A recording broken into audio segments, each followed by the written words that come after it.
to the king, baby. Yes, sir. I need a weapon. For the Emperor! We are the Brotherhood of Steel. You will feel fear, Angel. I find your lack of faith disturbing.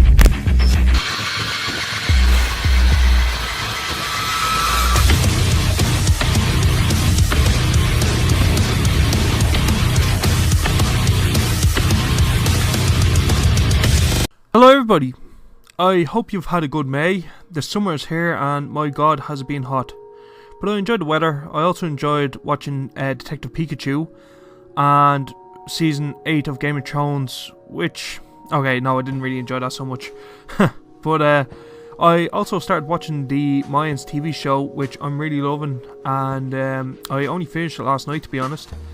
And mind equal blown, all I can say. I really loved Sons of Anarchy, so I'm enjoying seeing that universe again. And finally, in terms of reading, I was reading the Warhammer 40k Fallen Angels book. It's the 11th book of the Horus Heresy series, and it really sets up the fall of the Dark Angels if you know anything about the lore. But apart from that, let us get into why we are here, and find out the top 5 games that Damien has played in May 2019. In at number 5, we have Death Road to Canada. Developed by Rocket Cats, Death Road to Canada is a roguelike, randomly generated road trip simulator. According to its Steam, and to be honest, it hit the nail on the head. You are in the middle of a zombie apocalypse and your party heard that Canada is a safe haven, hence you're trying to make your way up to there. Along the way you need supplies such as food, gas, medical supplies and weapons, and you will meet strange characters, bandits and other obstacles, let's say, along the way. The game is in a pixel art style, and to be honest I thought it was really cool looking. I like the inventory management also. The game is pretty good, but it is damn hard. I know these games are meant to be hard anyway, but sometimes this feels a little unfair. I like it and I'll keep playing it, and to be honest, the only reason it's not higher is because I haven't played it enough. In at number 4, we have Everspace, a roguelike space shooter created by Rockfish Games. This game is all about exploration. You can explore a whole galaxy and go whichever way you like, though each way will have its own set of challenges, obstacles and enemies that you will have to overcome. The game is very visually appealing. It is one of the most beautiful games set in space that I've ever played, and that is like not a lie. I thought it was immensely beautiful. The combat is very challenging but oh so satisfying. The feeling of flying a fighter in space is unmeasurable, and the game, I feel, captures it to a T. There's also a lot of looting and upgrading and RPG elements for upgrading your fighter and upgrading your pilot, so I thought that was a really interesting element to the game. An excellent game that I can't wait to get into more of.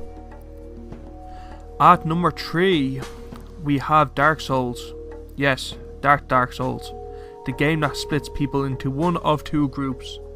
Either it's really goddamn hard, or yeah, that wasn't hard at all.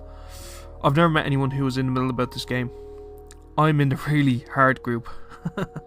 The game was developed by From Software and was released in 2011, and it spawned its own subgenre of the action RPG genre called Souls games. Once someone mentions, oh that's a Souls game, you know exactly what the hell you're in for. So other Souls games would be the likes of Bloodborne and Sekiro. This game is set in a land called Lordran. Pretty much everything is dead, including you. Yeah, that's right, you're dead in the game. Though you can use a thing called humanity to bring yourself back to life. It's a bit strange because once you use your humanity, other real players can see you and invade your land and actually kill you and take your stuff, which is a bit mad, but you know, I thought it was an interesting element to it. Another thing is it's very grind heavy, as in, so I'll put to you an example for you. You kill a lot of enemies, that's grand. The resting spots in the game are campfires. Once you go over to a campfire, all the enemies you just killed are back. It's good for grinding, but when you're trying to move on with the game, it can get a little bit annoying.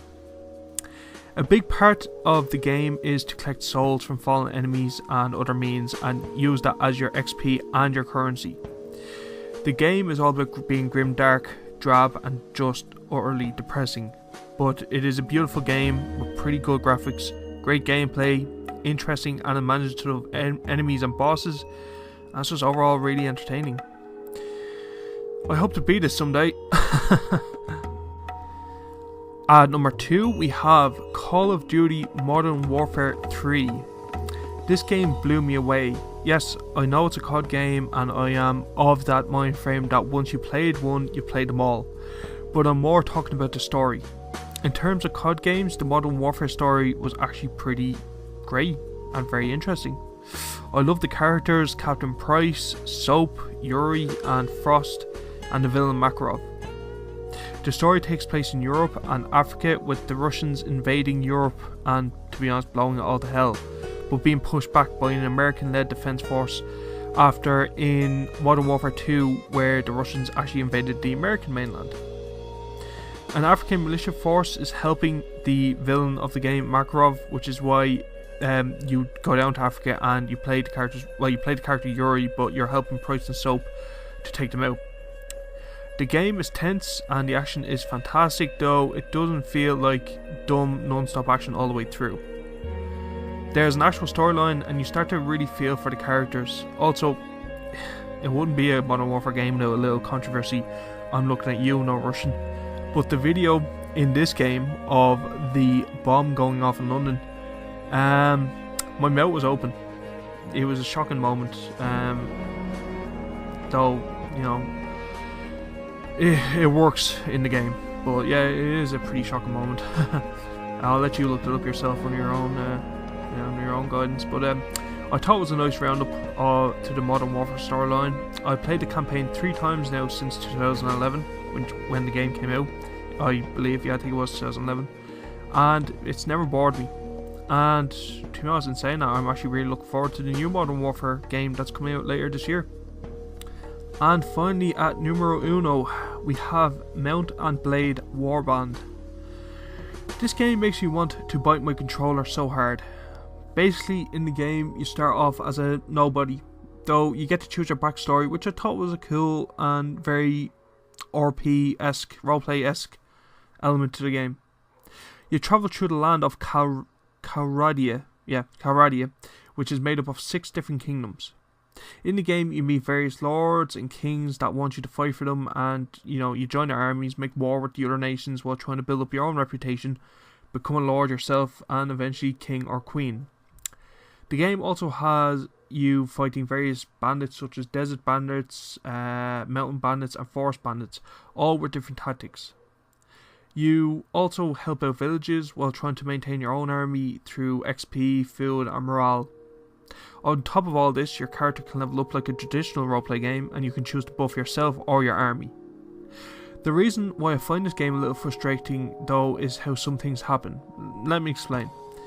So you could be riding around, pretty good armor, weapons, good army, decent supplies, decent sized army, and out of nowhere you just kind of actually run into someone who has twice the number of men you do, and they're all pretty well trained. Now, you have some choices in how you deal with this, and to be honest, they're pretty shit. You either run and leave some men behind to defend your army while you run, which will result in your army losing morale. You lose some of the respect of the lords, and you lose actual men. Surrendering, which is, that's easy enough to understand, that's easy enough to understand.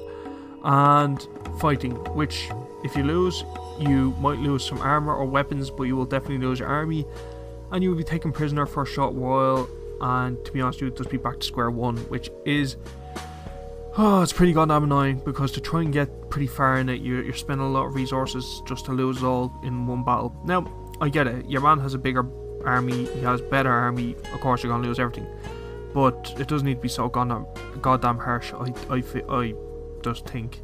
But I suppose it makes you learn. It does learn you. I do find it a little annoying, but overall it's a great game, and it scratches a Game of Thrones itch for me. Now that Game of Thrones is over, because just the way the land is, the 6 kingdoms, and how you deal with lords.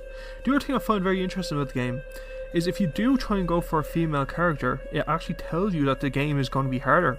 to play a female character. It's going to be harder to get the respect of the lords and stuff like that. Which I thought I'd never seen that in a game before. I actually never seen it in a game before where it tells you if you play a woman, this game's going to be pretty hard. Thought that was an interesting concept. Definitely fits in with kind of historical, stuff like that. So, I thought it was very interesting. So yeah, it was a great game, and yeah, my number 1 game this month. So that is my top 5 games I've played this month. I hope you enjoy. Let me know what you think, and I'll see you in the next video. And as always, thanks for watching.